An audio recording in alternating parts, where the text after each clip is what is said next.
All right, today we're going to talk about how to prioritize all the things.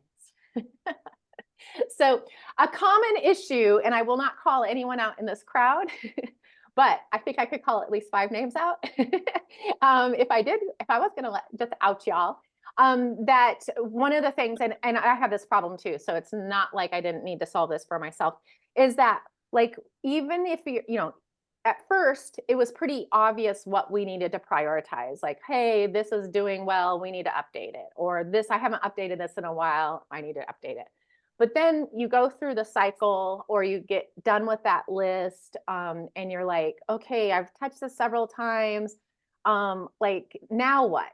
So I'm going to go through some of the thought processes that I go through and show you what tools I use to do that. And really, the bottom line is we have a limited amount of time and we have a lot of data, which is good and bad because you could spend a lot of time going through all that data, but really what we want to do is find ways to make that data make the decision for us really, really quickly, because that's kind of the point of the data. Otherwise, we're just like hanging out with data.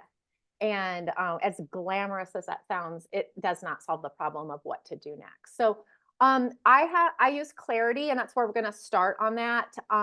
If you do not have Clarity already, I have put my affiliate link to Clarity in the description of the Let's Chat blogging thing, where I'm putting the updates and all that kind of stuff. So we're going to look at Clarity. Oh, here's Lori. Hey! We're going to stop and just say, hi, Lori. So yes, I heard you've been making contact with the real world lately. So you've emerged. Just today, I finally am like, okay, we can do this. Well, it was so funny when she texted me. I thought this was at 10. So I was like, see you at 10. And I'm like, oh, total made a mistake, 2 o'clock. So, all right. So we are talking about prioritization of what to do next. And so I'm going to use Clarity, and I'm going to open it up and share my screen if I can find. Here it is. All right, cool. Let's see where now I have to find my Clarity tab. Just a second. One more issue.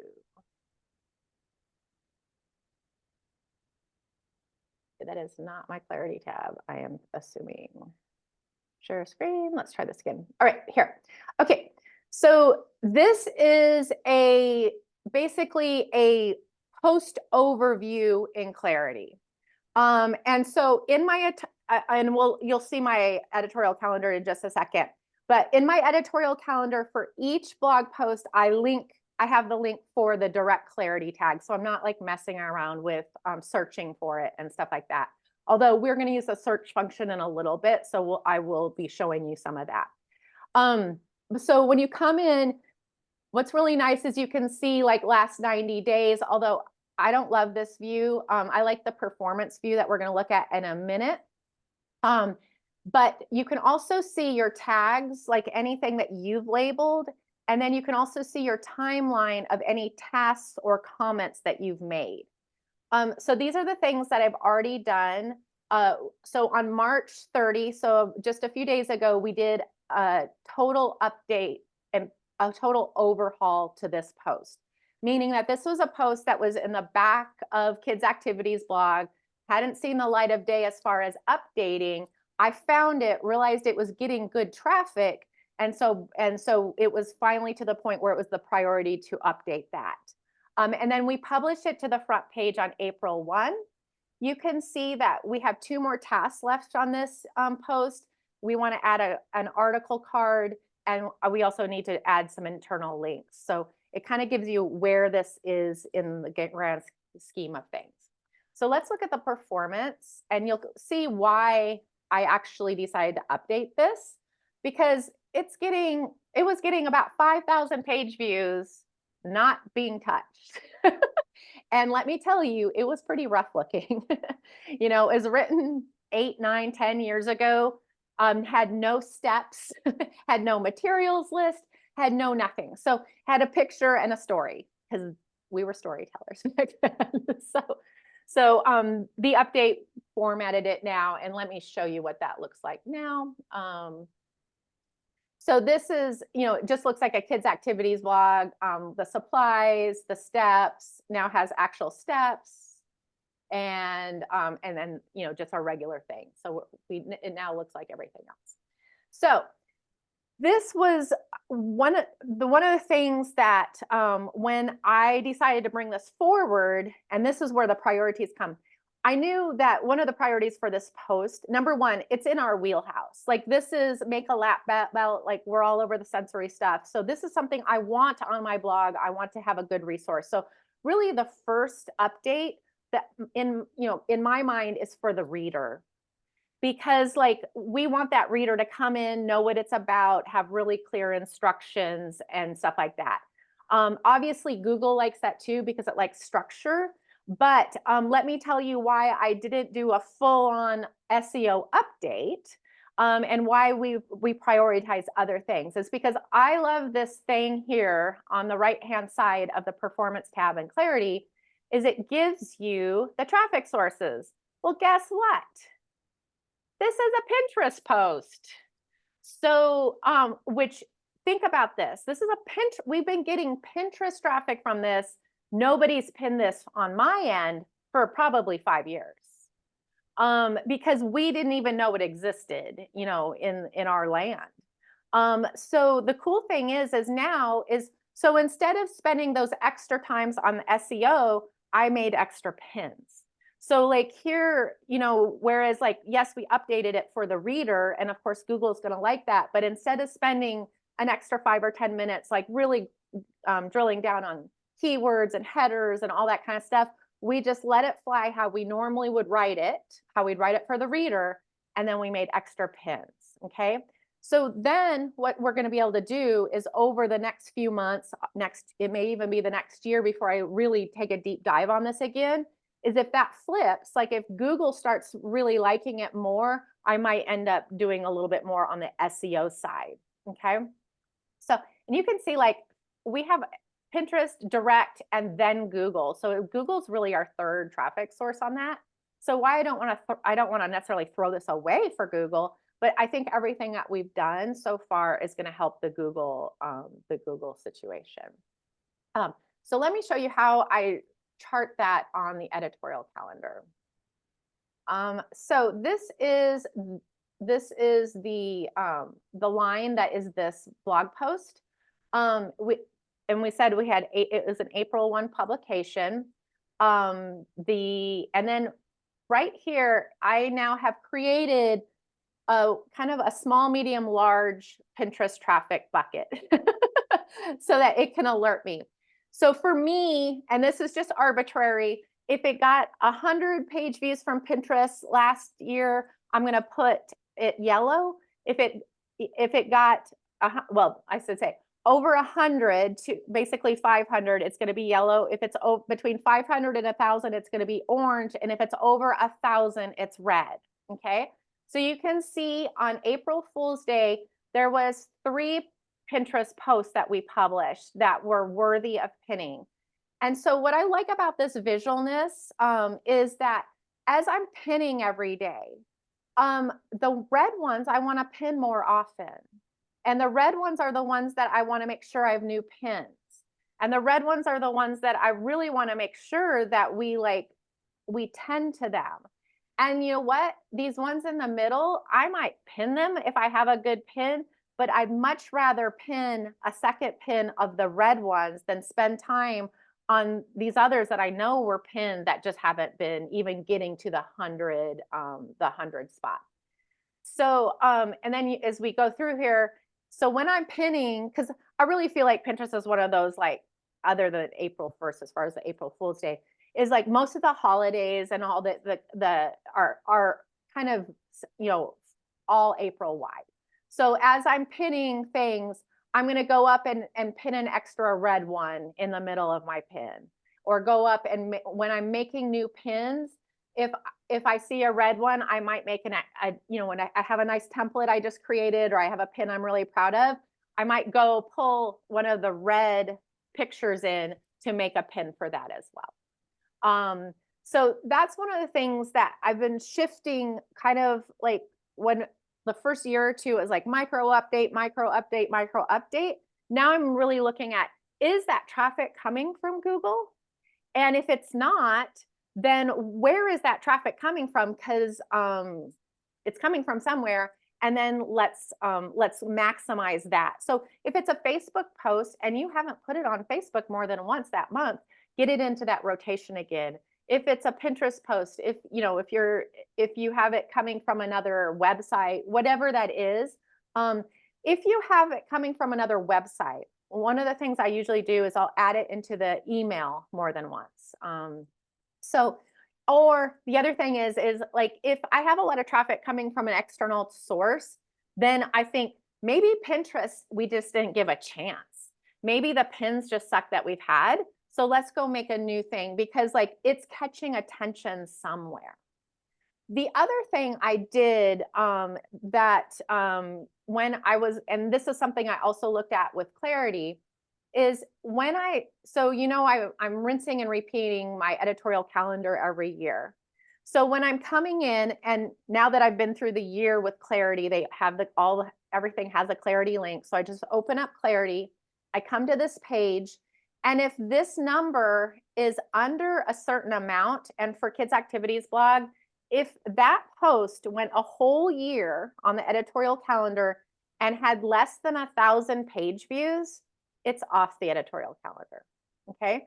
That's going to be different for every single site. I have several of my food friends who, wouldn't even dream of publishing something that had only 1,000. So they might have a 20,000 or a 5,000 threshold, but find that threshold that you're like, hey, post, I've given you everything I can, everything I know how to do for 1 year, maybe 2 years. In my case, sometimes 3 years, and you're still underperforming. So you're getting kicked off, and that's giving me space and headspace not to worry about those posts and go find new posts or new old posts like this one that is in my archives that was way outperforming the 1,000 or less post while having nothing done to it. So that's another thing to look at, is if you have spent time on something and it's still not performing, that is beating a dead horse. Like, let's stop. So find something that you can use your mad SEO skills and pinning skills for. So and then the other thing is the email for traffic. We are way underutilizing that. And I can say this personally, if I'm underutilizing it, you're underutilizing it. So I'm just going to call us out on that. So someone I know who has a very successful traffic situation, every single one of her links is going in more than 10 times a year into her email. Okay. So think about that. I don't think you have to do all the things 10 times, but I do think, like, if you see ConvertKit, like if ConvertKit was my top traffic source, which on some of these, when I open up, ConvertKit is my top traffic source, then that is something that if you are not putting in multiple times a month, then you're just giving away traffic. You have proven that those people in your email list will click through to it. So just you keep going. So eventually I'll probably have another color tag that will have the email stuff. I'm actually working on, and Lori doesn't know this, but this is one of the projects that we're working on with Lori, is that similar to what she had with her email tab, is figuring out not only what kind of traffic that, like, so if this post generates twice as much traffic from ConvertKit than this post needs to be on a list twice as often as this post. So that what I'm hoping eventually is to be able to generate those links, because we have the data So we should be able to say, hey, this is the time frame. Make sure that these 5 links are in that email today, because the data tells us to do so. But now, when we don't have that tool quite yet, figuring out, okay, if it is a ConvertKit thing, or if you're getting a lot of traffic for ConvertKit, just stick it in a few extra times, because it's a proven thing, just like emphasizing the positive on anything else. All right. So let's go into the Explore version. Actually, is there anything anyone wants to talk about this? Because I'm going to show you some sorting things in Clariti next. I have a quick question. So I always thought in analytics, in the old Google Analytics, the direct was like your email traffic. So sometimes it is, and sometimes it isn't. So and Lori can speak to this a little bit more too, is that the tracking in email is really poor. And this is one of the reasons why everyone I talk to that I beg to put advertisements in email, one of the challenges is that the tracking links and stuff are not the same. So some of it is just people coming straight through from an unknown source. But Lori, what else would you say about that? Yes, there is a reason Google overhauled everything. And it is because all of the tracking across all of the sources were a little wonky, and they don't combine, every URL, whether it had a backslash, whatever it is, they don't always combine that together. So typically that's correct, but yeah, it's probably, and it's not even remotely accurate, like 60%, like it's really off. I mean, the good news is you can tell if you're getting traffic, that you can count that as a kind of a popularity vote, no matter where it's from. And then use the knowledge of, so if it was a lot of unknown traffic, like in that situation, I would probably attribute it to, for my actions, to email, just thinking, hey, this is a clickable link, they're coming from somewhere. Okay, thanks. So Rita, that's a really good question. So good that I actually sent it to Clariti today. So from my knowledge of Clariti, I do not see that yet. But that was I literally sent them that exact thing, because I've been trying to sort, and I don't think Diane's here today. She's probably with the kids. But she and I were talking the other day about what I encouraged her to do in her Clariti is to make a Pinterest tag. Okay. So let's just say for her, anything over 250 is a good, for a year is a good thing. So anything over 250, we just tagged it with a Pinterest tag. And so you can see over time, you could then sort the Pinterest tag by traffic. And that would and yes, it wouldn't give you exactly the Pinterest traffic, but it's going to give you the most, the ones that are more popular on top, just globally, which is a good thing to continue pinning and putting out into the world and making new pins. So that's one of the workarounds we use, just because in some respects, it like 100 here, 50 here, like it doesn't matter. We're just looking for really quick decisions. Can I ask a quick question? Yes. So I've entered a lot of tasks in Clariti, but not very many tags. So entering the tag is probably a better way to use for sorting then. So let's see, you can sort by, can you sort by task? I feel like you can.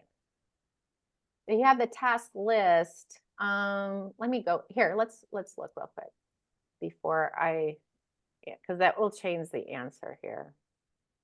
So this is the front page of Clariti when you first come in, which is, I think, one of the reasons why people are scared of it, because it's just a scary list. And then over here, let's do that. Let's add filter. Yeah, so you can do by projects. It's like, for instance, let's find one that has a bunch. All right, I know that one has some. So I have, oh my God, I have 749 posts that are tagged with this project. By the way, this was cleared out about a month ago. So Well, I really like Clarity. So this would give you that, so you could search by a project. And then, by the way, super smart idea, Deborah, because now I know I have 749. So which of these is really the most important? This is an internal linking task. So then what if I only have 15 minutes? Well, let's search by page views. And let's just do these top 15 with the most traffic. Or I could search by internal links the opposite way and realize, oh my gosh, this one has 0. It's on that task list, meaning that it needs internal links. So let's start this way and work backwards and go up. Because all of these are posts that I have tagged need internal links based on what I think SEO needs. So that's kind of a fun way to think about it. Because like when I have people that just go in and clear out that task list, because the other place you could go is into projects. And let's find that under projects. Here, this is it. And this is how they clear out these projects, is they open it in Clarity, open it in WordPress, and once they're done, they click it off right here. But this is not prioritizing it like it would if we were sorting it on that other page. This is just, hey, here's a list. I'm just gonna do this to it. So really depends on what kind of resources you have and like how much time or effort you're gonna put into it. All right, anything else before we go on to the next sorting issue? Go for it, Rita. Yeah, I have a question too. You mentioned that for kids activities blog, you look at the page views and you have a threshold, and if it doesn't have this much, you kick it off. So when we look at our own sites, what calculation do we need to look at? Or Pinterest, if it's been pinned this many times, it's red. Like, how do we find what our threshold is? Yeah, so, and like initially it's a gut to me, because and it's totally going to be different for each site as well. And what, when things underperform, when you're like, oh, I thought this would do better. So for me, 1,000 was like, are you kidding me? I've worked so hard for you and this is what you do. So I would start with that level where you're like, really blog post? Like, you're a good blog post and that's what you're doing for me. Like you're not worth the effort right now. And remember, next year's another year, we'll be smarter, or it may change, or like Google might find it with this big Google revival where it's like, this is the best thing ever. And you can put it back on. And I leave a note on those basically in Clarity that says, remove from editorial calendar due to poor performance. So that if I do come back to that someday, I'm like, oh, we've done all these things to this and we tried and finally something hit. What was it that hit? Let's do more of that. So I would start on the, I'm always like the kind of the gentle side is really find that like really level. So that might be 50 page views, it might be 100 page views, it might be 1,000 page views, it might be 5,000 page views. But like in your world, what is underperforming? The only exception I do within that sphere, although it's really interesting, this has not happened more than maybe once or twice out of I've probably eliminated about 50 blog posts from my editorial calendar with this system this year so far. And probably only 1 or 2 of them fall into the exception that I had made. If that blog post is a cornerstone blog post, like for me, a kid's activity, a really cool kid's craft, a really cool kid's activity or game, then I'm going to give it grace, because it's not just about SEO. And it's not just about performance. It's about what I want to be, you know, what I want to give my readers, what I think I need to have to be a complete blog. But the interesting thing, it's rarely those things that are underperforming. It's generally things that we wrote that were trending at one time or something like that, that is no longer trending at this time.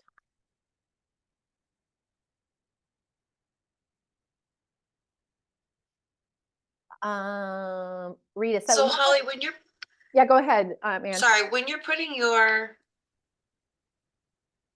projects in, sorry, Yeah. I couldn't think of the word. I know. When you're putting your projects in, are you putting them all in individual, or are you putting them like a bucket with things in them and then another bucket? Okay, I'm going to show you this. And one of the reasons why you're confused is even Clarity calls them tasks sometimes and projects sometimes in elsewhere. Yes. Yes, so I do not understand. And I'm going to show you old school way because Clarity has new ways of doing some of these things. But guess what? They gave me access before they gave me these other tools. So like I set it up with the original tools. And actually I was complaining the other day to them and they were like, you should do it this way. And I'm like, listen to you people. Like you gave me this with limited tools and I made it work. So no, I'm not changing everything. So you might like see what I do and then you might see the new tools that are inside of here. And then you might be like, well, maybe I'll set them up with the easier tools that they've given you now. But so for me, what I did, and let me pull this up real quick before I share my screen. I know I've shared this with, but I know some of these things you guys have seen before, but I know that when you see it in a relation to a different conversation, it makes different sense to you. So let me find how I originally set this up.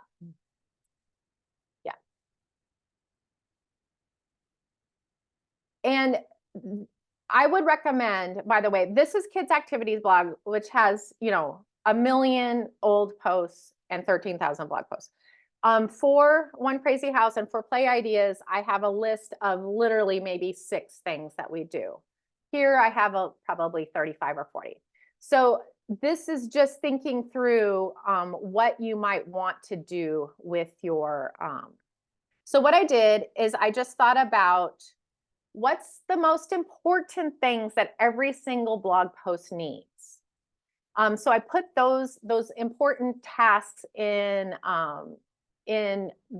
number 1. Okay, and generally that's like an update one. In fact, one of the things I did a little cheat is update 1 overhaul. Just means basically, hey, we did all the things, so we don't have to click off 1 million tasks. Okay. But in some situations, you'll come across a blog post and it just needs broken links fixed or removed. So like you'll just do one of these things, or that there's alt text missing that you filled in.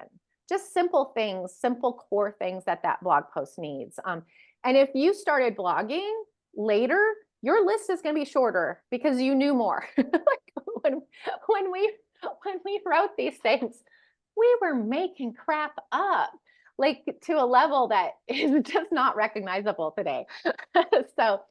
So twos are basically things that usually happen on a second update, or kind of like, hey, it has all the essentials. These are nice to have. So for instance, make new pins for Pinterest, change the feature image, add captions, add a related link, run a rank IQ report, you know, that kind of stuff. Do additional keyword research, this kind of thing. And then number 3 is kind of like, if it's doing well after it has those things, here's some other ideas. Roundup photos, meaning that a lot of our roundups just have a collage, but not individual photos. But we found if we add the individual photos that Google likes that. It needs comments, it needs more incoming links, and here's my internal linking. It needs 5, it needs 10. It needs frequently asked questions, it needs jump links, it needs an external authority link. Number 4. Before you go Yeah. through, could you clarify what you just said with roundup photos? Google likes that? Yeah, so when we started out, we were like, And now she's frozen. Oh, shoot. I'm sorry. Let me stop my share and see You're if good. that will You're help. back. So when we started out, and Pinterest first started, there was like, it was forbidden to use individuals' photos in your roundup posts outside of a collage because people were pinning them to your post, not the original post. And it took a few years for that to like calm down. So now we're seeing a lot of, and then we got used to making really good collages and stuff like that. And it's easier just to make a collage than pull over 50 photos. So now on my top roundups, I'm going in and adding the individual photos for each link.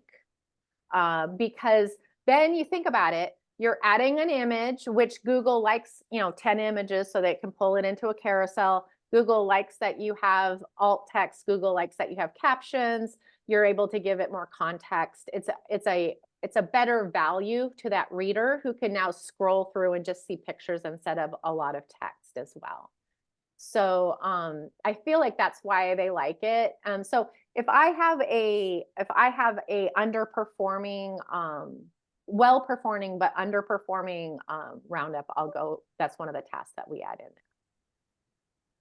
All right, so let's go back here just for a second and look at just the rest of this, and then I'll show you how this translates into Clariti. So then here's my if underperforming, and basically a lot of times I'm just going to kick it off the calendar here. Like I'm not messing around with, I have plenty to do that's doing well. So like why waste it there? And then 5 is basically like kind of a bucket of things I often do to stuff. So like the 2023 date needs to be updated, or make a series, like make sure that there's a whole series of posts interlinked, inserting a video, inserting a PDF, reusable blocks, these kind of things. So I then have a way in there, start with the number because that's kind of the order they're going to be done in, and then the task. So let's go over to Clariti and see what that looks like there. So when we are going to add a quick action where it says assign to a project, then when we do this, you can see all of my things come up. So if I know, and this is why you will really only want to start with 5 or 6 of these to begin with. Be really thoughtful about it. And by the way, you can change the way you phrase these things, or you could change the number. You can edit the name of the task. It doesn't break anything. So you can start today with 1, 2, 3, 4, 5 with maybe 5 things you want to put in there. And then in 3 weeks, when you're like, no, I really need these 2 things too, you could go in and rename them. It doesn't mess anything up. So now when I come in here and I'm like, well, and this is where we got to this, I know these 2 things still need to be done on this post. So the next person that comes in here, whether it's me or Jordan or somebody else, that they know that this is what we need to do next. Now, Jordan has worked with me long enough that if there isn't anything there, she knows what I need because she's been through this list a million times on other things. And so she knows, oh, well, we did this last time. So this time it really looks like we need to add frequently asked questions. I don't know. So anyway, that's how I use that. And so I use the tasks, which is the project list. And like I said, on the other side, you can then assign a project. So for instance, that one I was showing you before, adding the 5 internal links. Let's do that real quick.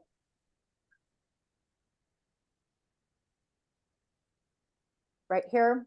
So I can show a VA, and I'll share with you the instructions I give the VA for this task, how to do this task from this page, from the Clariti Explorer page, and just the blog. So they're not having to do keyword research. They're not having to do anything else. So that I can just pay them a small amount. And this is one of the kind of the low entry level tasks that, like, when I have a teenager in my life that needs a job, this is what they come do. And I just send them to this page. So it's very simple. It's a very simple project that we can carve out of a much more complicated scenario. And I love that. And the other thing is like, so like when my assistant's like, I need more hours this month, I literally was like, oh, let me see what tasks have stuff and I'll send over some instructions. Because if I don't have time to do this, like if I'm like quick in and out, I may tag something with like, in a perfect world, I'd add photos, but that's going to take 20 minutes, 30 minutes. And so I don't want to necessarily do that today. I might do it like when I'm sitting on a beach someday. But if I have someone that needs help, needs some hours, and I have some tasks that are very easy to explain, I can separate them out of Clarity. And that's one of the reasons why I like this. All right, anything else before we go into the sorting situation? Oh, let's talk. Rita said, what would the strategy for pin more reds look like? How do you remember to do that? Do you schedule them? So I have scheduled them, but I'm like a really bad scheduler. So like my Pinterest strategy today may not be something you want to emulate, but I go in and I pin about 10 things a day. So I'm going to be pinning the top stuff for the day, like that's on my editorial calendar that day. The stuff that's not like if I have a bunch that are doing really well on that day, I'm going to pin those, and then I'm going to pin a few that were above, and knowing that, well, I probably pinned the ones right above yesterday and the ones right below the day, what I mean? So that we give ourselves a little bit of space. In general, if it's a kids activities core post, it's going to go onto kids activities blog, my kidsactivities.com board the first time. So like that day, everything that's appearing on that day is probably going on the kids activities board. And then when I'm pinning the stuff that's popular above that, I'm pinning it out to other boards, just so that I don't end up with like I come across this with coloring pages all the time, is I might add it to the kids activities board the first time, and then if it's a good Pinterest post coloring page, it might go to the coloring page board the next time, and free printables for kids on the next time. So if you kind of give yourself a little bit of a schedule, but in the end, oops, I like pinned one of the red ones an additional time or two than I meant to. Oops, like that's a terrible thing. And by the way, like like Stephanie, keeping from Spaceships and Laser Beads, who is killed at Pinterest from like the beginning of time. She's like, don't pin correct, don't ever pin something that's underperforming. Like don't do it ever.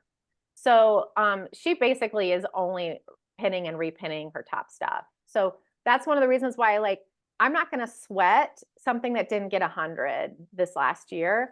I would probably rather just like avoid it and try to get some additional because like I was looking at something yesterday. One of the things I was pinning got 15,000 from Pinterest last year, and then it was right next to one that got 39. Well, okay. It takes the same amount of time to make a pin. It's going to be way bigger ROI for me to make another pin for that 15,000. And then like, why am I even wasting my time on the 39? Like, yeah, it's not that into me. Like, I got to release, break up with it, go away.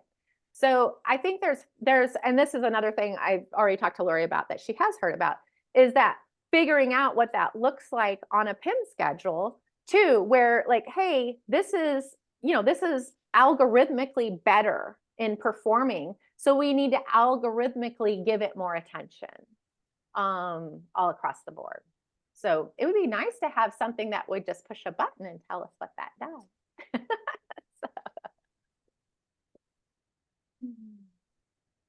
Oh, Lori, we're gonna keep you busy. All right, let's see. Let's go into sorting.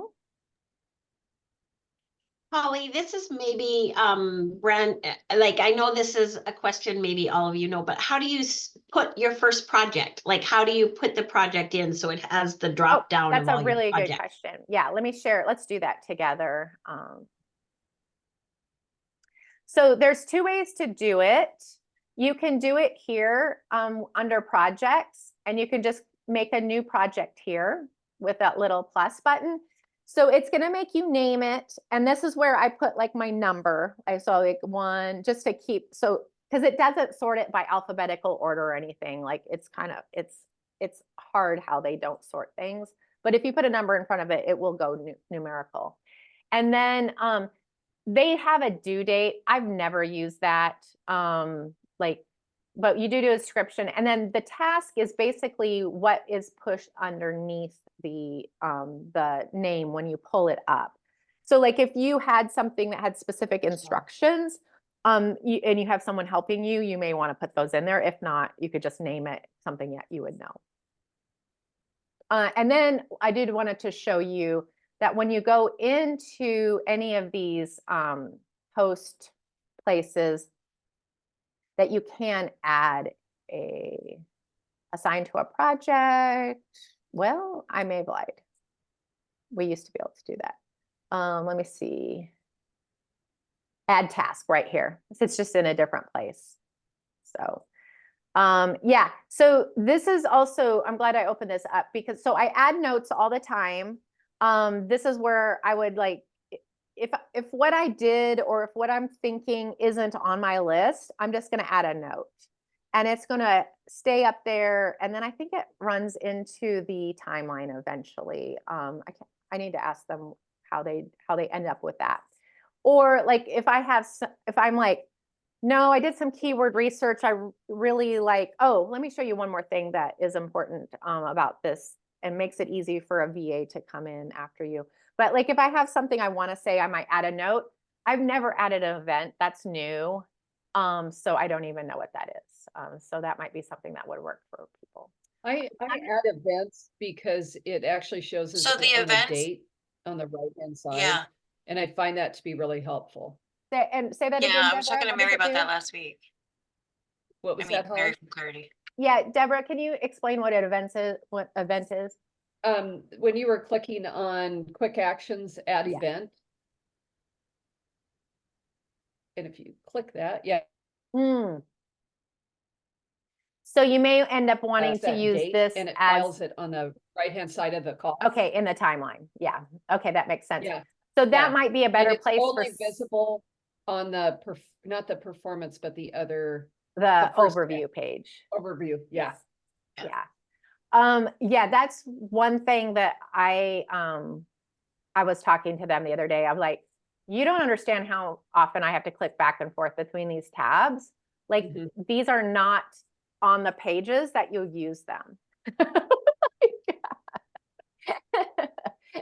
Totally. And they were like, what? I'm like, yeah. I need this I need the timeline on this page. And they're like, but you can hover over this. I'm like, I am not hovering over, like, no, I need big picture. Like, I do not need to hover. I need I need a timeline. So anyway, I have no idea. I actually sent over, I drew up what they should, where they should put it. They did not ask me for this information, and I probably threw it in the trash after I sent it, but I feel much better after sending it. Get it off your chest. Get it out there. So the other thing that I think is really important, guys, that I love about Clariti is this performance page. This is going to cut your keyword research time and the necessity into only when you need to, okay? Because what this pulls up is basically the top keywords, their average position, and the impressions. And then you get to choose one, which is also kind of good. I kind of hated it at first, but really we need to think about one thing at a time. So what I usually do is I actually look at the impressions and the click-through rate to determine what I want to mark this, because I'm not necessarily marking this what I'm going to be marking this for what the next tasks that we're doing. Remember, who's going to see this is that the VAs that are coming to do internal linking, the next person who's not me that's coming to update. So sometimes I might switch these around for a reason. So like with this one, like for instance, this has a really low click-through rate. So I might actually choose one of these that has a lower impressions, but a really high click-through rate for a reason. It's more of an intentional reason, because I know when I come back here, I'm going to do the same thing again. And sometimes I'll leave myself a note. I might say, hey, change the keyword to this really weird one, just because I knew we were going to do 10 internal links. Because, you know, I wanted to get those internal links with that keywords versus maybe the aspirational one that we're headed towards or something like that. So this is something, when you use this page, remember that it's possible that you may be using this information for those next tasks. Or if, you know, you may use it for a different way too, to keep track of different things. And sometimes I'll even either screenshot it or leave a note that says, hey, I did this because right now we're at 4.7 on this average position with this click-through rate. So I wanted to try this. Just so next time, which might be a year from now, I come in here and I was like, what was I thinking? That's I know I did that. That's crazy. Why did I choose that keyword? So, but anyway. So when you select it, yes. sorry. So when you select it, does it give you any kind of alerts? If like, can you add any thresholds or anything? Not really. Like tell me when this hits. So what it does though is like, so like I just switched this to Rainbow Loom tutorial. Whatever you click here is the chart that they're going to give you up here too. Okay. So that's kind of helpful. Like, and when I'm making these determinations, like I might be like, oh, let's look at that one. Let's look at the chart on that. Like, well, that one went all crazy for a minute. It takes just a second. Back to that Rainbow Loom tutorial, when you click that, isn't that showing that you basically lost that Yeah. And keyword? Is that what yeah, that was so like, saying? yeah, Yeah. you can see where like the you know, hey, that was that update, that Google update we all love so much. But in Google's defense, this is not a Rainbow Loom tutorial. It's how to make charms with Rainbow Loom. You know, so it's interesting because when we go back to what it actually is, the decrease is well, it's down and then it's back up, which is interesting too. You can see why we've had a really terrible month is because Google doesn't know what's going on. It's just like, yes, no, yes, no, yes. Ping pong, no. ping pong. Like, we love you, we hate you, we love you, we hate you. Yeah, it's like a swing. So, but yeah, but you do see that I feel like I have a lot more chance with that than the one that just dropped off and never came back up. But remember when I used to say that like the first 3 weeks Google would do this? Well, it's doing this. It's been a few more than 3 weeks, unfortunately, but yeah, so you can see like this too. Let's look at the one that has a 20% click through and see if it's a little bit more consistent. Now it has like a super low impression, so I'm not going to like feed the family on it, but you could see how it might be nice to have more links, incoming links with those solid ones that are just kind of the, you know, day after day type thing. So, and you know, this one also, by the way, hasn't been pinned by me in 3 or 4 years, maybe 5 years. So like this would be definitely one that I might play this little Google game for 5 minutes and then go make 2 new pins. Because you know, I can play this Google game and potentially get back 100 page views, or I might make 2 beautiful pins and triple my Pinterest traffic. So here, here we're looking at things like that. And like, it's been in my, we haven't added it to the email even yet. So, so I don't even know how that has happened. But so anyway, like thinking about what can I do really quick based on this data is something I want you to think about. So you don't have your notes. You have to click back over to the overview to see your notes. Yeah, so let me add a note here so you can see what this is. This is a note. So the notes will stay up here above the timeline on the overview screen. But if you add the other thing, event, then it would go in the timeline. Yes. and it on your timeline, I Yeah. think. Now, So I use event as a note. Yeah. I think that's a good idea. The old system, they had the notes convert into timeline eventually. I just don't know if it doesn't do that anymore. Because I was trying to figure out, so how do you know when the last time it was you pinned? Like, so I don't keep track of Pinterest in here because it would just be it would take too much time to open these pages, even every time I pin. So I keep track of that on my editorial calendar. Well, I don't actually don't keep track of it that much. I kind of keep. I'm just trying to figure out on the performance tab, like it would be nice to see what you did and how that, adjusted your performance. It really would be. It would be nice. Right now, we can't get the feedback from Pinterest that would be worthy of opening up because the Clariti takes a little time to load and, to open up a task and all that kind of stuff. So right now, what I'm doing is if I pin it, I do a dash. If it's the old pin, if I make a new pin, I'm making an X. So you can see like I made these new pins and pinned it. If we go back a month, where's March? We might see like some that have multiple pins within multiple X's in a row. I don't even see that here. So that's the theory. I have some, I just don't know where they are. Or I put but on your tasks that you do in Clariti, when you mark that done, where does that show up? So it will stay on your timeline and then it will archive from the task list, which is kind of nice because you could go back and sort by archived tasks. Like I've done all of this. Like I've done this task on these 5,000 posts or whatever. Like, so eventually I feel like we could pull data out of there or at least identify groups of content that had specific things done. Yeah, so like possibly an A/B test type scenario, but then are the analytics in there as well? So like, does it have general, these URLs went up or down? Yes and no.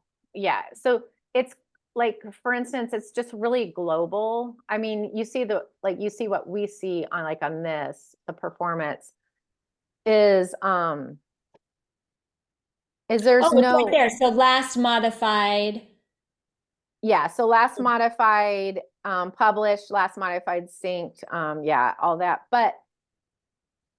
And this is why I think they need the task list on this view, because like you could go through and find like when I did different tasks here so that you could see, oh, there's an upswing or there's a downswing, but it's very visual. It's not like numbers. It's more of a feel like, oh yeah, I did the right thing.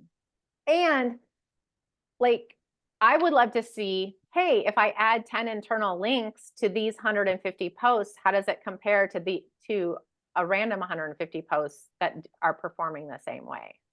You know what I mean? And there's no way to do that with the data we have. Put on your thinking cap, Lori. See, I knew we'd keep her busy. Yes, you can. Let's go back and I'll show you. You can, why won't it let me do that? All right. So let's say I want to just like tag all of these things. I can come up here and I can manage labels, meaning that I add or subtract a tag from them, or they call them labels here. Or I have those tagged and I can come in here and I can assign them to a project. I don't know why that. Hello, project. I think I just broke Clarity. Anyway, it'll pull up your task list and you can add a task to a bunch of things. So, all right, I'm going to undo that. Clarity is a resource hog, so it may be one of the reasons why my video is freezing. I'm going to stop my share just a second to change a few things. Oh my gosh.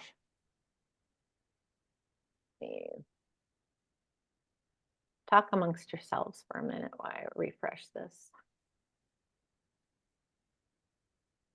So is the next thing that you're going to talk about, like your process of how you sort things to make decisions? Yeah, so I Okay. want to show you, okay, let's start with sorting for updates. Yeah, so, okay, so one of the things that I do is so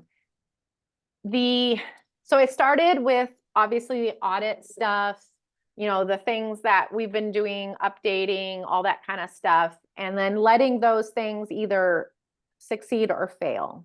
And then they're going to go on, they're going to come off. But when you're in your site, you're going to come across the black hole posts, these things that you're like, oh my God, I haven't seen this in 5 years. I can't believe, yeah, like those. If it's something I come across, instead of like diving into the black hole, spending the next 3 hours updating it, coming back to like my life and realizing my family has all aged 3 hours. My solution to this black hole situation is to put a possible update tag on that. So when I'm like moving about the site and I'm checking links or I pop over to see, I'm like, oh, I don't remember that. And I'm like, oh my gosh, didn't even know I had that. I just open up Clarity, search the page and add the possible update tag. Okay. So then the other thing that I do is, so let me show you kind of what that looks like too.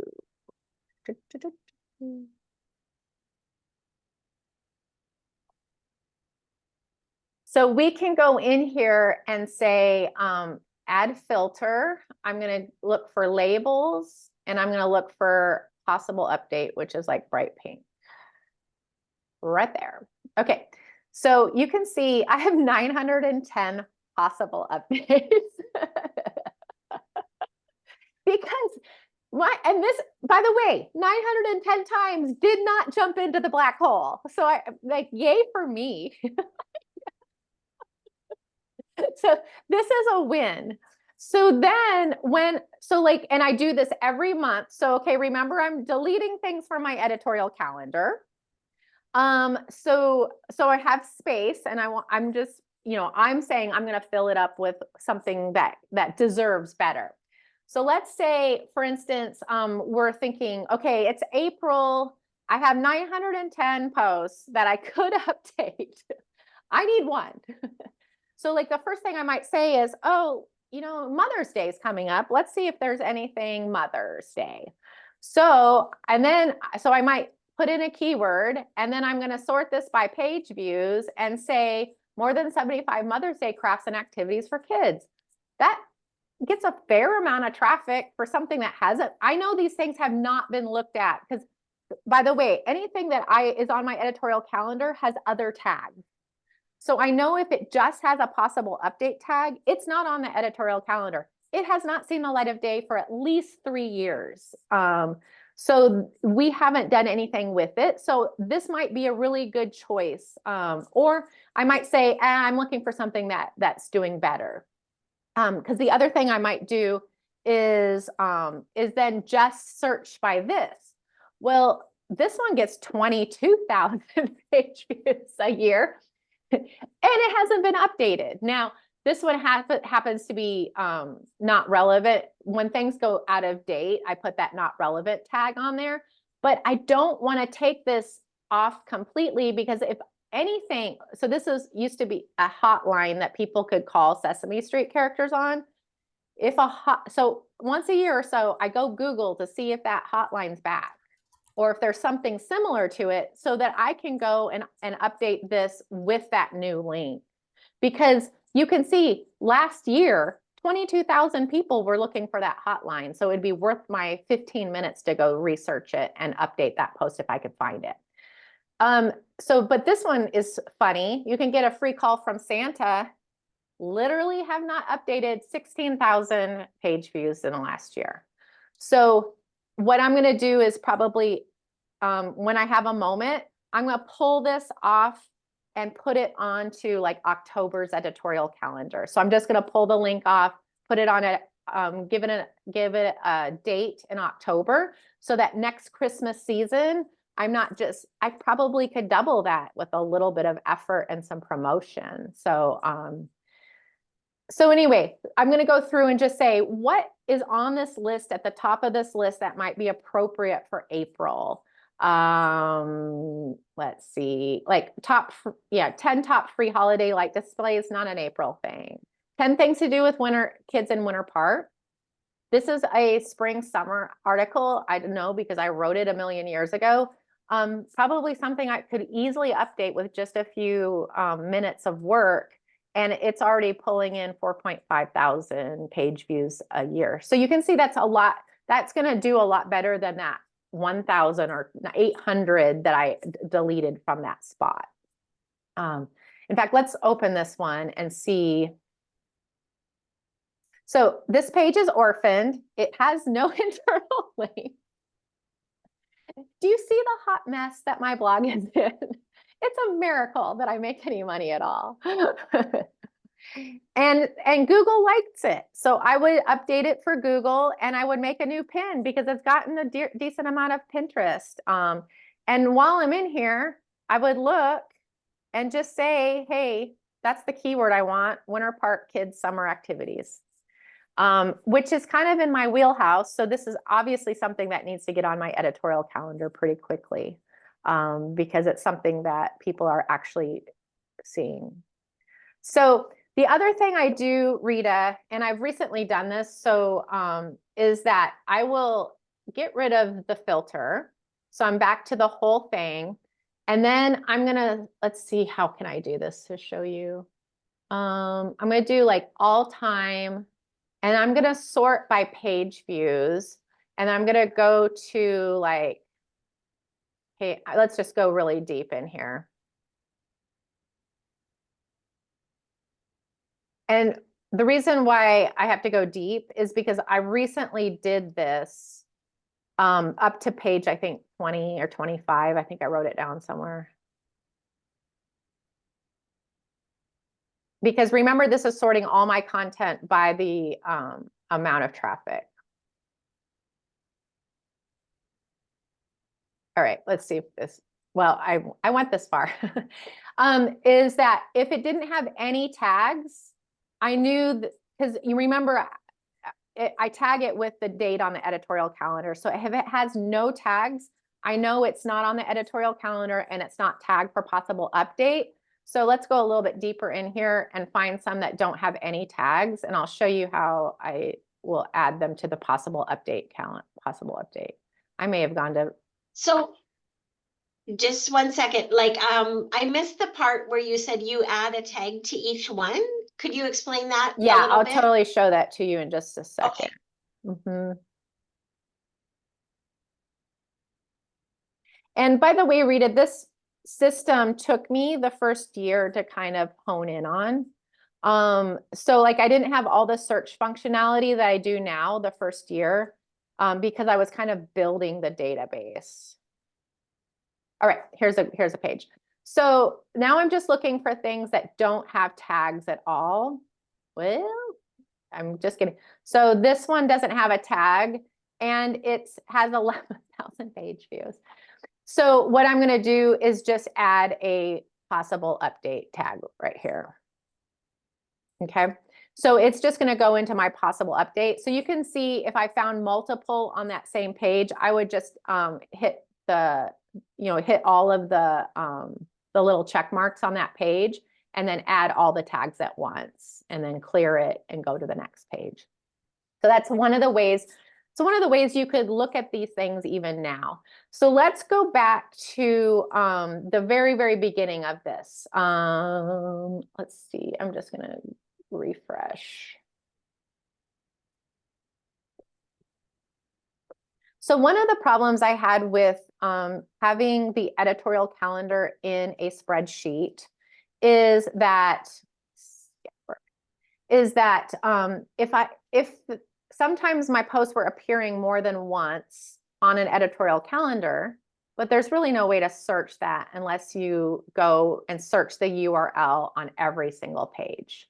And then you don't really know when you look at the data, if spurts of traffic are because you pushed it out or because you pinned it. I mean, like, you don't have a lot of data. So one of the things I started doing is I just made, let's see, if we add the filters, you can see this. So I made all these labels. Come on, you can do it. So I made a label for every month. And then I made a label for every date. Okay. This is something that I showed Clariti because they had no way to do it. They may be coming out and they may have already launched something that's easier to deal with on this because they didn't know how to do this. And I was like, this is how I'm doing it. And they're like, well, that is as good as any way we've seen. So what we're going to find here is like this one. Let's just look at one that has just, let's see. So then you can actually tell where it's at on your calendar. Mm-hmm. So for so- instance, this post is on the calendar for April 8.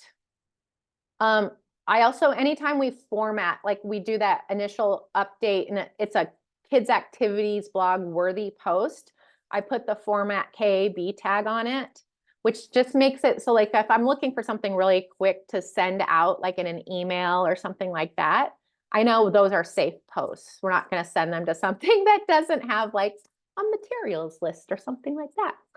And then I have some, like this was one that I did work with SEO on in a different way. So I just have that there. So but then if we go back here to like this one appears in 1, 2, 3 different months. This is where this gets a little iffy because we don't know which date goes with which month, but like it's close enough for government work in my life. So, but this can show you also too, when we look at the performance dates, we would expect that March, May, and July, there's some sort of spike. And you can kind of see that 3 times a year, this post does get a little bit of a spike. So, and then what sometimes I'll do now that we've been through this several years is I will come in and I might look at this, or let's say, let's say I wasn't getting that much traffic on that post. Let's say that was 3,000 page views instead of 300,000 page views. If it was a 3,000 page views and it's taking up 3 editorial calendar dates, well, that kind of goes against my rule of 1,000 or you're out because I'm giving it space 3 times and it really is only averaging. So what I might do is remove it from the calendar dates that I think like seasonally, I'll put it on the seasonally best date and remove the other ones and just go in and remove it on the editorial calendar on my spreadsheet as well. And then I just leave a note that said I removed 2 dates on the editorial calendar just because I didn't think they meet, a reason or not. Remember, I'm making these comments for myself sometimes. So like, I don't always have to justify my actions. But so this just gives me, for number one, it keeps track of what's actually on my editorial calendar because like we saw with that Santa one, like that outperforms probably 80% of my Christmas content. was not on my editorial calendar. But how would I have known that? I mean, like if I was going through my editorial calendar on a spreadsheet, I would never know that I was missing that post. So that's one of the reasons why I like labeling things with the dates or at least the month. And that might be a better solution. That's what we do on One Crazy House, is that we don't care really about the date so much, but if it's on the editorial calendar in a certain month, we put the month, we tag it with the month, so that we can pull up all of May, all of March, all at once, so that when we are looking for quick things to put out in an email or pin or something else, we can pull up that content really, really quickly. And then see what, like, you know, those keywords that are missing, how we would go about that. So let me see what else what other labels. So I also have a label for affiliate posts, and those are pretty much like straight affiliate product posts. And that helps us make sure that we have something in the email really regularly that might make us additional money. I have a big job tab, meaning like, don't open this unless you have an hour or two. Also, you know, with the comment, if you know, I have a comment group that we send people through to comment on posts. So I want to know what month that post was commented on. So I put those in there, and also that we can sort excluding the commented posts too. Let's see what else is here. So there's some things that we don't allow going on the front page, like we don't push it to the front page. But if I change my mind, I put the front page okay on it, so that Kristen knows she can push it out. Yeah, no editorial date. Sometimes it's good to know that there's something, if I'm testing something, if it has a video, if I ever want to, like, hey, I want all the video posts, I have the ability to pull that up. This might be a silly question, but where do you go when you want to add make a big list of labels? It's in the settings. Is it in the settings? It's Yes, in the it is in the settings. And then it's on the left side. Yes. It's in a weird place. You have to actually go make them in the settings Got it. to find them Okay. over here. Gotcha. But you can add a label. You can add a label here though. Yes, you can just type in a label, and if it doesn't find it, it'll ask you if you want to add the label, and you can do it from this page. The blog summary page. Because I have labels I don't really want, but I haven't gone and deleted them in the settings yet. It's so far away in the settings. All right, let me see the next. Oh, let me show you. So we saw how to kind of figure out like what needs your attention that you've been neglecting. But the other thing is, and I will show you really quick, is one of the easy ways to find links for your email, for your link lists and that kind of stuff. And those of you who have seen like my really simple how to make a link list in Clariti, this will look really familiar to you, but I wanted to share this with you because it's probably one of the functions I use the most. In fact, I was using it right before I popped on here. So let's say, okay, let's go to something that isn't done by page view. Let me just start, like, when you come to Clariti, it's going to show you the most recent publications. So let's start at that instead of a sort. So these are the things we published today, and I'm going to look for, so for instance, this one, I haven't added the tags yet because it's a new post. And so what I'm going to do, hopefully before this month is over, is go through and tag all of the new posts we published this month with the dates. And but so like this, I also, by the way, let me show you this because this is something that I did not understand for the longest time. But you can put all sorts of different things on this page. And the way you change that is up here. And there's stuff here that you don't need. Like you don't need all this stuff, like a lot of stuff. But I found it was helpful for me to have comments, internal links, because I'm often looking at why is this doing so poorly? Oh, because it's orphaned. Huh, weird. I don't need the words. I'm going to take that off. The visitors, sessions, page views. I really only need one of those, so I'll just choose one. But based on what you put here, alt text missing, you know, broken links, that might be helpful. You can sort it. So let's go into, so for instance, on these first ones that we just published, one of the things internal links is this third from the left here. So I might go through all the stuff that we hit my front page and make sure that we didn't orphan any of the new posts. I'm really proud of us that this new coloring page has 16 internal links. Shout out to the team because that's awesome.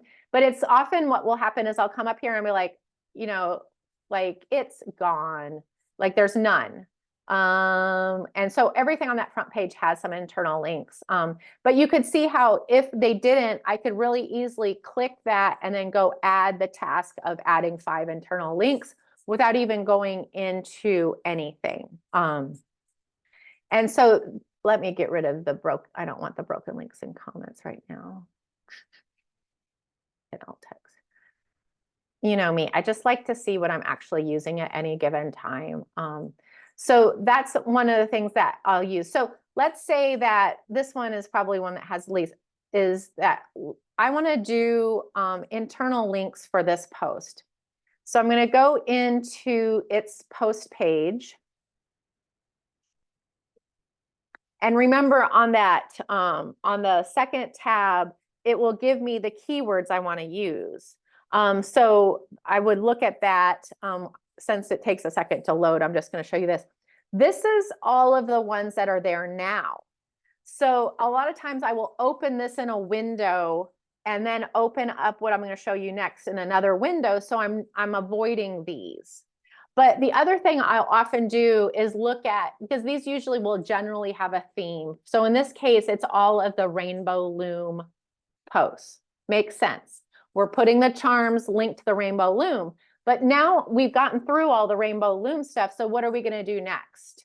So one of the things that I'll do is think of, okay, yeah, we've done the obvious stuff already. So what's another level that we can go here? So and then by the way, you can grab the link to that post right here. So I'm going to copy that link just so I have it when I'm updating posts. And then what I'm going to do is like, let's say if we have, this would be a good teen activity. Do I have any teen things like back to school study spaces for teens? Well, I'm going to open up that post because that's a good place for me to link. This is a teen craft. That's a teen post. Let's see. I don't think I want it in the how to discipline a teenager. Teenage chore ideas. I probably could put something in there that talks about like, you know, things to reward teens with, like these fun things. But you can see what I'm saying is I'm going through and I'm just opening up some like secondary internal link ideas based on a keyword. And I got 2 on that page. I might think, let's see, craft, and because some of them I put for older kids. So I'm going to start that, which did not work on that one. But this one actually is for an older kid's craft. So I might open that up. So now I have 3 places that I can add that in. And so I might do that until I get to however number I want that. And then these are just all open. I have the link saved on my clipboard, and I'm just going to go in and add those links really quick. It will literally take less than 3 minutes to get 5 internal links back to that post. All right. That's the other thing I wanted to show you. So any questions about anything? You don't have to, we're off topic now. So on your tags, your labels, you're putting in the months. I'm just not sure I'm understanding this. So Yes. you're putting in the month that you're using, that you're bringing it forward on your editorial calendar. So it's the month that it's on the editorial calendar, whether it goes to the front page or not. Does that make sense? Yeah. So I guess what I'm wondering is like if it trends. I was with you and then you showed me the page with the 3 months and I got lost. So Yeah. but when it trends, how are you marking that? Are you marking it differently or? So talk me through trends. What do you mean by that? So like if I have a post that trends Valentine's Day and then like Christmas, right? Mhm. Are you putting both February and December on there? Yes. Even though Yeah. you might only bring it forward Mhm. or play with it Right. Yeah. once. So because in effect, remember, it's on my editorial calendar, not just for my front page. It's on my editorial calendar because my editorial calendar is the home base for everything that happens at Kids Activities blog. It's where I'm going to go get my pinning ideas. It's going to Okay. where I'm going to go get my email ideas. So if that is a popular post in December and February, I want it on the editorial calendar because I want pinning it. I want to add it into the email. I want, whether I put it on the front page or not, I want it in the rotation of the promotion. Okay. So you're not tagging it you're not differentiating between a trend and bringing No. it forward. So, okay. And Sorry, I I feel can really sick understand. in the head right now. Yeah. So this is a conversation Lori and I have probably had 1.5 million times, because like when Lori set up the audit, she was creating like a buffer of 3 months before that trending time. Right. Okay. And the reason for that is you want, especially that first update, to get into Google's rotation 3 months in advance. Okay, but now let's talk about the year 2, or after you've updated it several times and it's really where you want it to be. You may not even change anything. So do you really want to be publishing your Valentine's for Kids in November now? You really don't, because we all know those Valentine's for Kids have a shelf life of 48 hours. No mom has ever bought Valentine's for Kids, outside of the 48 hours of Valentine's Day, unless they're just an overachiever. So like, no, I'm actually I wanted that initial Valentine's content to be updated in November that first year. And I might even still want to look at it to make sure it's okay. But once it's been in my rotation for a while, what's going to happen is it's likely going to get moved from November to January 31st or February 4th or something like that. And so it's going to be actually moved on my editorial calendar, deleted from the old date, and then tagged with the new date in Clariti. Got it. And you have to remember Thank you. too, like Sorry. if it's been in the rotation, means that you've pinned it in that trending time the year before. So you might want to go back to that original list of when things are, pre-trending, like maybe the original audit page for some of those things. But in a lot of cases, if it's now in the rotations, we've done our job, and now we're just like actually pushing it out during the actual trending time at this point, because you don't have to like put it on your front page 3 months ahead for your readers to come get it. In fact, I think it's fun to do a few things out of season just for fun, but not like overwhelm a mom with a bunch. Like, she does not want to think about Valentine's Day before she gets through Christmas. Like, that is a burden to her that we're going to lift by now putting it in the place on the editorial calendar. When I'm going to send an email, it says, I know you forgot to buy those things yesterday at the store. I have a bunch of printable ones free tonight because you're going to put those together tonight and cut them up and send them with the kids in the morning. And how many internal links is too many internal links? Oh, Deb wants to know, not me. I was going to say, Deb's trying to catch me on this because she asked this question before. And my answer is actually read an infinity. Yeah. Infinity. Okay.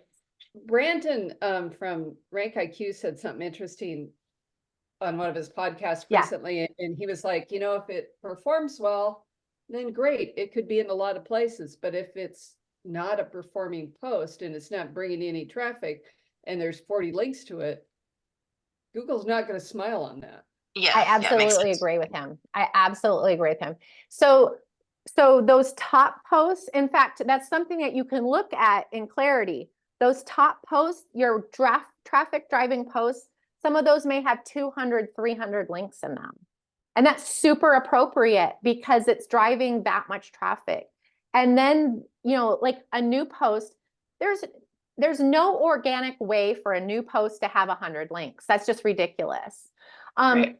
Google's going to see you building that over time, linking from appropriately things. So as something, what I often will look at is the amount of internal links in balance with the amount of traffic it brings.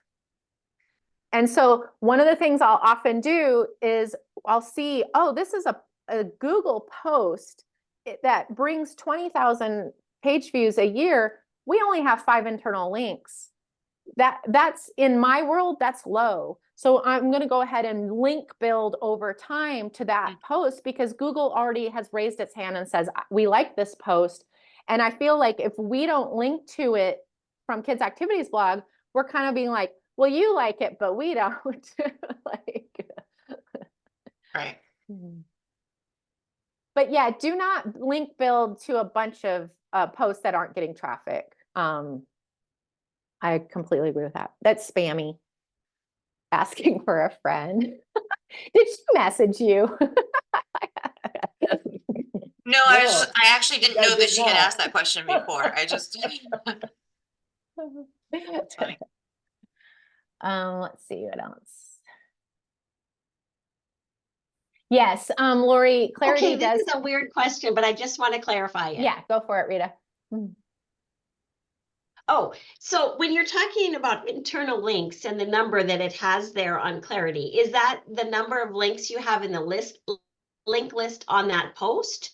Or is it links to that post from other posts on your Yes. blog? Yeah. So Gotcha. it's incoming internal links. Yes, very, Okay. very important if you hire someone. I recently hired someone that sent outgoing links from those posts. Totally not her fault. Didn't give her the right information. But so, but yeah, Lori, the Clarity is connected through a WordPress plugin. So it's pulling in some data that, and yes, you could, and so this is the other way, by the way, you could go about what we were just talking about with trend months. Like if, for instance, you wanted to pin something in, December that you wouldn't necessarily, is you could just make labels for trend months. So trend January, trend February, trend, so that you might, that your editorial calendar may say February, but the trend January, trend February might give, trend January, trend December might give you the impulse to go put those into your social media or something like that. Yeah, so there's no, so Clarity will also search by category and all that kind of stuff. So if your categories are good, it's going to pick that up. But my categories are kind of a hot mess. And it's one of the things that we're working on right now is the category project. So yeah, there's not a topic, like there's really no way to search topics. It's really keywords at this point in Clarity.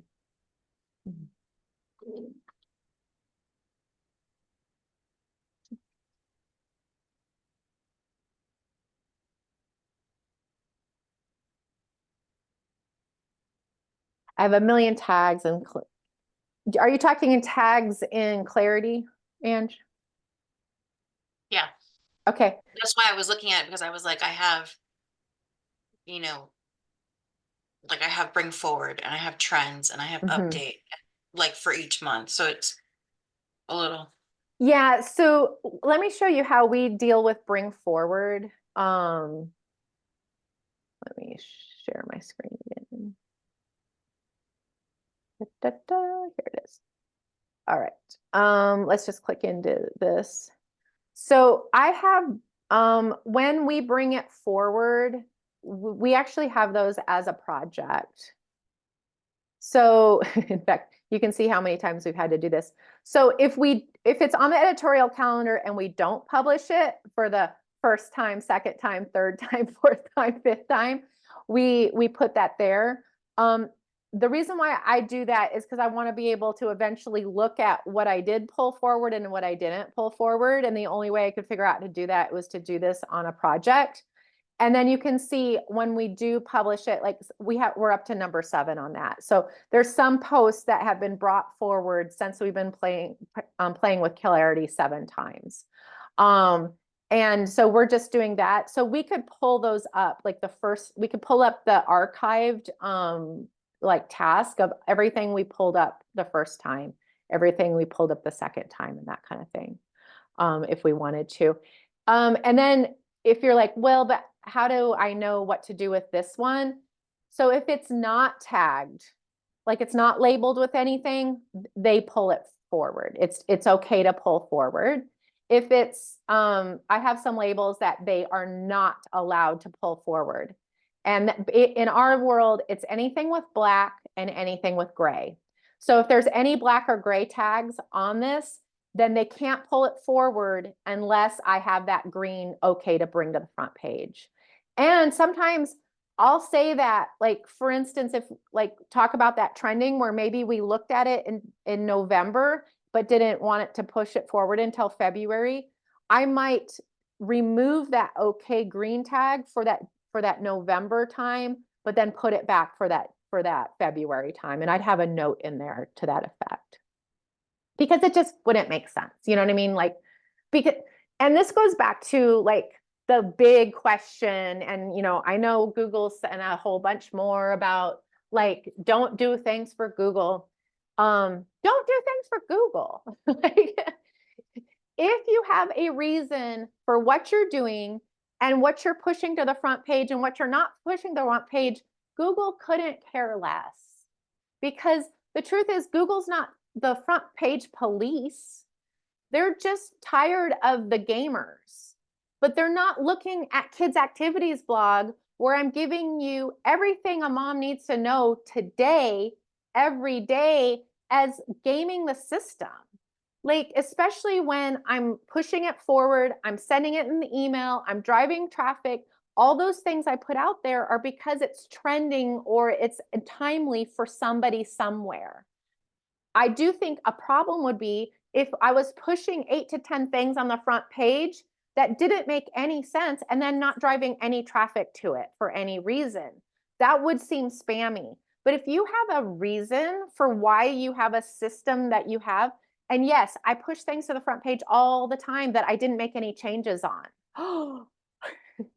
And a lot, the way our business works is I might have updated that 2 or 3 weeks in advance because I can't do all the things on the day of the push to the front page and then push it to the front page then. And like, if Google's penalizing for that, then I'm going to have a problem in my business in general. But it's not like it makes sense for the traffic patterns, for like why I do what I do. If I was in the Google court of law, I'd say, this is why I do this. And Google will be like, oh, that makes a total sense. We totally get why you're doing that. You're not doing this for Google. I'm doing it for the reader. I want the reader to arrive on my front page and have everything they need today. They don't have to go to Facebook. They don't have to go to Pinterest. They arrived at Kids Activities blog. So like, don't like, stop listening to the Google people. It's kind of like, remember when we went to Pinterest and they told us how to use Pinterest all wrong? This is exactly the same situation. The people who run Google do not run websites every day. Has never updated, think about this, they've never updated a article for SEO. They've never published anything. They've never set up an editorial calendar. They've never done keyword research. So their idea of how Google works is going to be very different than your hands-on experience every single day in the algorithm.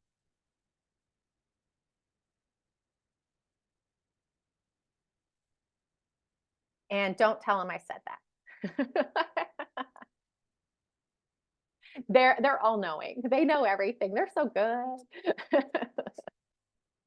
That's for the transcript. All right. Anything else anybody has? Thanks I for have a letting me. non I Go have for a it. non-clarity question. Go for So it. I've started to do long form videos to build my YouTube with Yay. each of my new cooking recipes. So I am embedding the YouTube video in the post when I do the blog post, Yes. but then I'm confused about Raptive video. Am I supposed to put that in Raptive too? Like, I don't get that. Okay, so according to Raptive and and Mediavine was similar, but Raptive was even stronger. This, so I'll just tell you what they told me. But reach out to your people because they will tell you that. So when I moved from Mediavine to Raptive, they don't have a import of all your videos. And in Mediavine, I had a whole library of like maybe 300 videos. When I got to Raptive, they transferred like 4 or 5, and they're the same 4 or 5 that roll over and over again because the main money maker is that floating one that pops up in the bottom and stuff like that, and it just rolls through your videos and shorter. Like, okay, there it can be too short, but you want short videos for that because remember they're putting an ad in between the videos. So I think it's 20 seconds. You might that they want more of a shorter form video so they can put that ad roll in between it. You can go to the extent of putting that hour-long video or 30-minute or 20-minute long video in the post pop-up that comes. It's just you have to get like 100 views before like it's even registering. Like it's a low volume, like back forth. Now, if you have a post, like a blog post that does really well, that might be worthwhile to do it, but it's not worth adding it to every single one if at our low volume. I think if you were getting 10 million page views a month or something like that, it might be worthwhile to do it. But at our stage at this point, it's probably not. So what they told me is to pull in 4 or 5 of the kind of things that would catch people's attention, which is why you go to Kids Activities blog and you see me in sleep curlers. I was like, are you freaking kidding me? This is what you put as the first one. It's because people click on it and people watch it. It was a live video review from like 8 years ago. It's stupid. But like, I like to make money. So I'm in sleep curlers. But like, so seriously, like you don't have to overthink adding all that. Like that's something you don't have to do. So Okay, optimize good. it at YouTube, embed it with YouTube. I like to use a H2 or an H3 above that has that says the word video in it, like why you put that video there. And then I'm trying to think if there's anything else, but no, like you can just build it I like it to build it within the Google universe and use the ads in the ads universe. Okay, perfect. That's wonderful. That's the answer I wanted to hear. Yeah, Perfect. and the weird thing is neither company has come up with a way to make that stable video. So it like pops up and it's going like this. It's over by the time the person even realized what it was. So unless the only thing is if they had a recipe card embed, and I don't know if Raptive does. I can't remember. I think Mediavine did at one point. I don't know if they still do. That might be a place that you do put it in a second time. Like if you're putting the embed of your video up in your article, then you have the recipe card. you might check and see if there is a add code video embed in that. That would work really well if you could do that. Okay, I know one of the things that they also will do is they'll add ads to your recipe card. Those seem Yeah. to be doing really well. So Yeah. yeah. okay.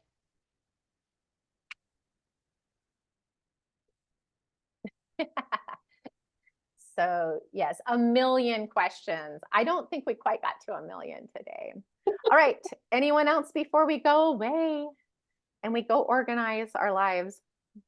This was super helpful. Thank you, Holly. I've been looking for this. As opposed to most of you, I don't have one tag or project on my Clarity.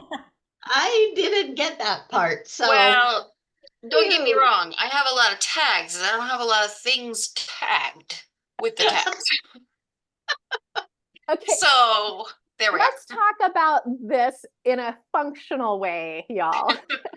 So the first year you use Clarity, you're just going to go in when you go to that Clarity page, you're going to add the tags and stuff like that. Okay. Like one of the things that, like, unless I will say I did hire a VA for one of my sites to just go in based on my editorial calendar to go add tags. I think it was several $100s for her to do the whole, the whole schedule.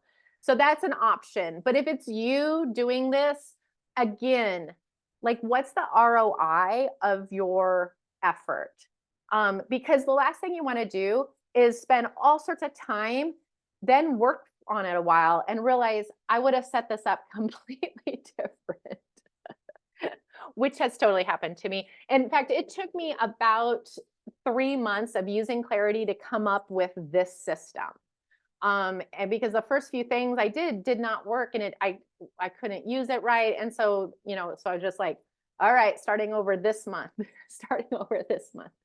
But the one thing about Clarity is once you get your basic skeleton tags, it's a lot easier once you can sort it and that kind of stuff. But don't think you're not going to do that this month. You're not going to do, like, you're not going to, in fact, I rarely sort by the month. What I'm using that for is to look at duplication and when it appeared on the calendar. So, and like, that's something I looked at the year after. So if it takes you a year to get all of your months and dates or whatever you decide you want to do, it's not going to be that big of a deal. You can still use the possible update tag. You can still use the sort by, by traffic, that kind of stuff, in a way that would work. Rita says, I've been working a bit more on Pinterest. When I see something is performing well, I make 3 new pins, pin 1 a day and schedule 2 more. And then I move on. I love this plan. Yeah. And so the secondary step on that, Rita, might be that you note somewhere, whether it's on your editorial calendar or you note it in Clarity, whichever is easier for you, that you have made pins within the last year. Because one of the things that I notice when I come about is like I have posts that I haven't made any pins for in 7 years. And then I have posts that I made 10 pins for that. Like, I mean, like, I just don't know which are those, so like when you make new pins, like, so that you could scan, I have time to make pins today. Oh, I don't need to pay. Oh, here's what I need to make, so that you could make those decisions of what you need to do in the future a lot faster.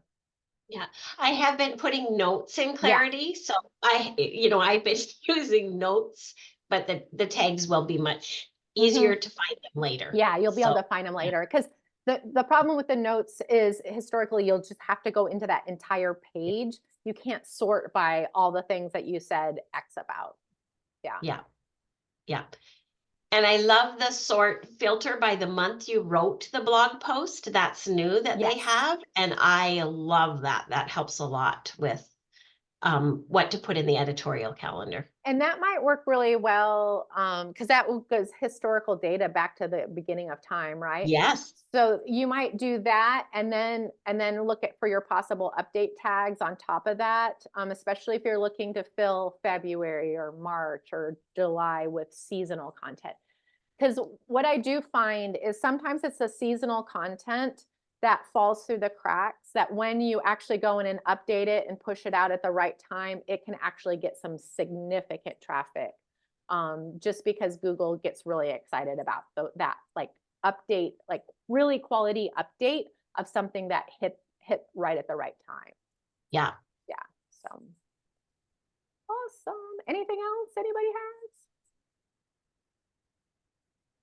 All right. Okay, so I have if you do not have Clariti, I put my Clariti affiliate link in the group, in the description of this post. I will be adding this, we recorded this, I will be uploading it to my YouTube channel and then putting it on my, my new blog. And then I'll add that link into the description of this image as well.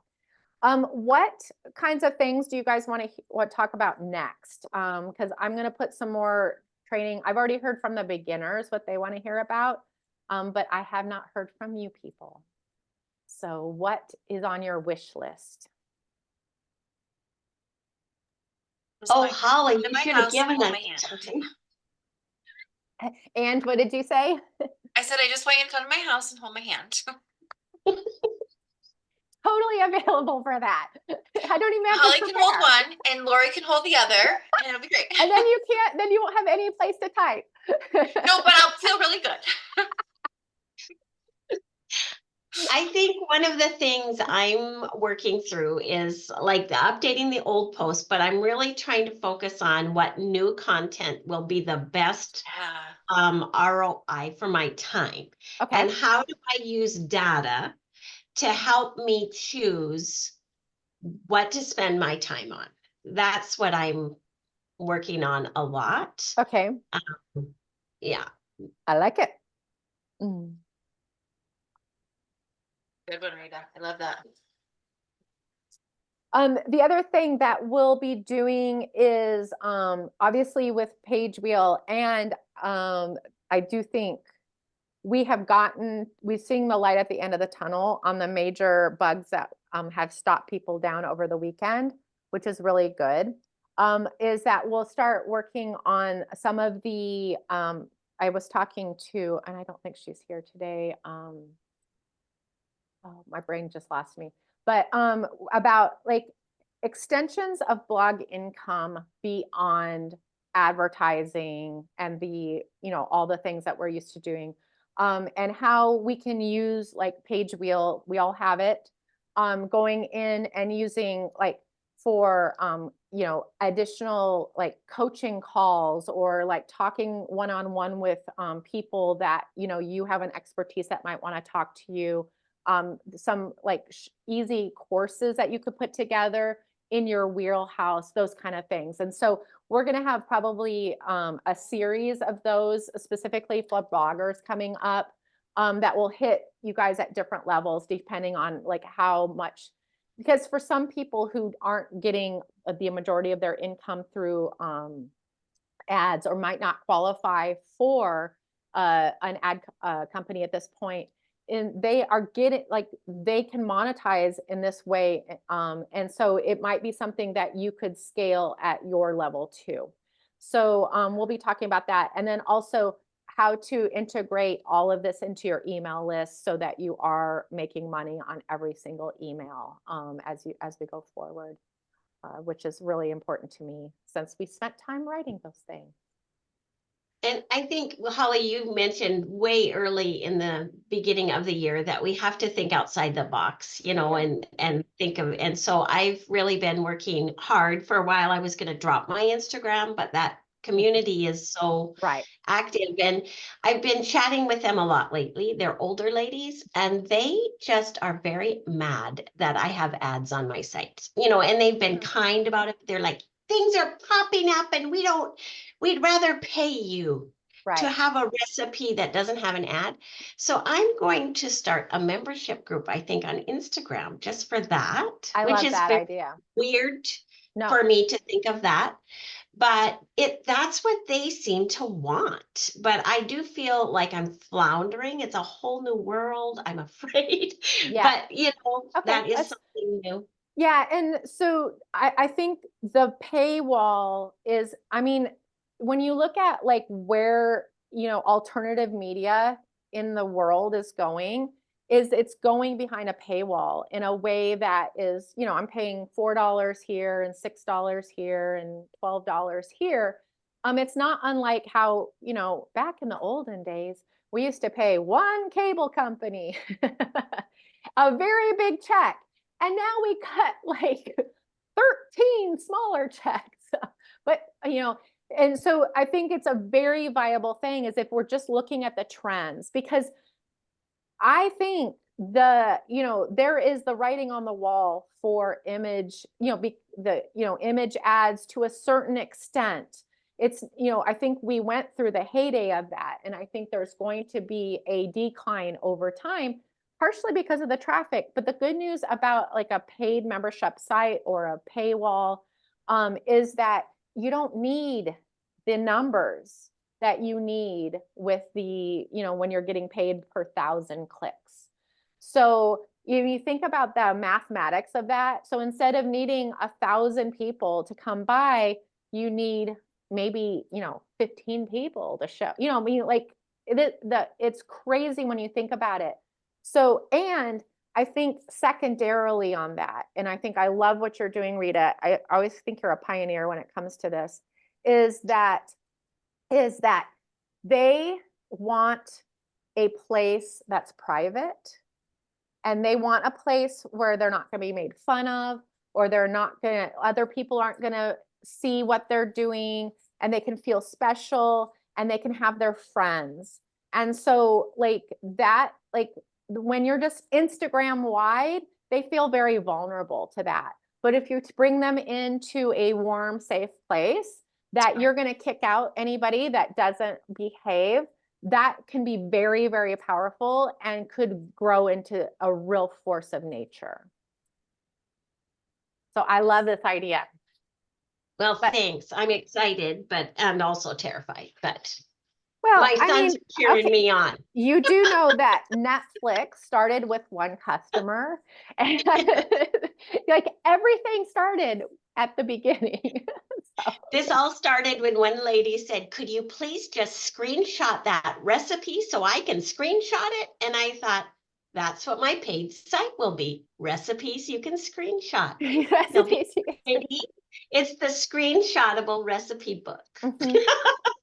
So there's so many people, there's a whole platform called Locals that is like behind a paywall, and it's often podcasters or YouTube people or bloggers that have a, you know, kind of a social site. But it's a lot of times it's more about the content and the behind the scenes than anything else. A lot of times I'm in one that these people only post once or twice a month in there, and it's worth it because it's a content piece that you can't get anywhere else. So you don't have to feel like, oh, I have to be there every Monday for 3 hours, or I have to post 16 times a day, or I have to give them a special recipe each day or something like that. It can be literally giving them, like one of the podcasts I listen to almost every day, he signs off and he goes, okay, I'm going to go chat for 15 minutes in my group. He podcasts every day, and then he goes into his group for 15 minutes. And guess what? You don't like, oh, I kind of feel left out if I don't go over there. So it's kind of the FOMO situation. You don't have to overthink this. People are going to come and they kind of want to hang out with you in a way, and they kind of want to hear what you have to say that you're not giving to everyone else. So, yeah.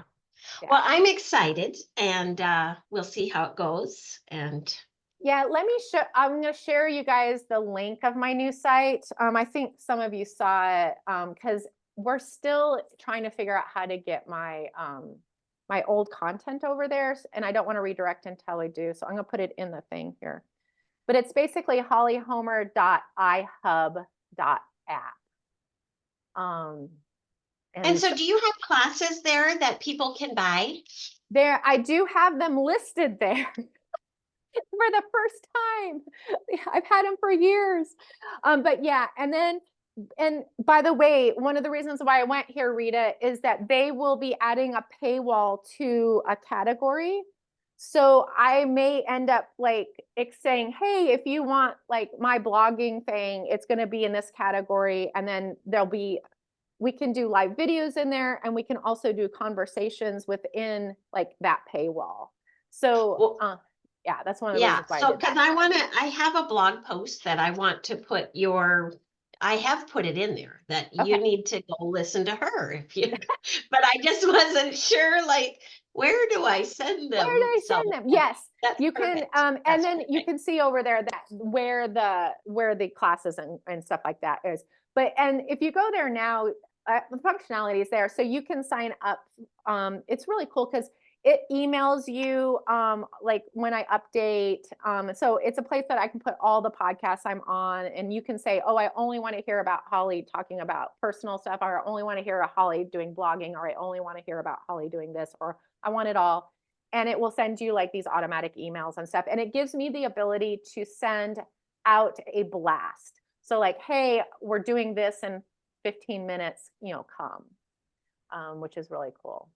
And I saw you years ago when I first met you, 2019, you had done a series of you were going to do a virtual assistant training or whatever. Mhm. And I saw some of those videos and they were phenomenal. I hope you're selling those because they're so good. It was my funnel that failed, Rita. Okay, but Okay. it was not a failure to me. Like, that was excellent teaching. Like, Okay. I'm like, I will bring them back into, I appreciate you saying that, because I have all the content. I just don't have it in a place that people can access it. oh, you've got to put that, the Okay. world needs that. See, this is why you can't just launch things with a funnel that takes 3 months to build. And then like Oh, just make your life decisions on that. So well, it was so good. I was so sad when when you said I'm I canceling. think you I'm were like, like one oh, of, it's so, I think I sold 4 of those and you were one of them. oh, it was so good. It was so good. Okay, Anyway, I will put it on my list to do. I will add it into this site. good. Thank you. I will promote it. Oh my gosh, I love it. All right, guys, have an amazing week. And just let me know if you come up with ideas, just pop them into this thread in the group and we will tackle them. Thank you so much. Well, great to see you Bye. guys.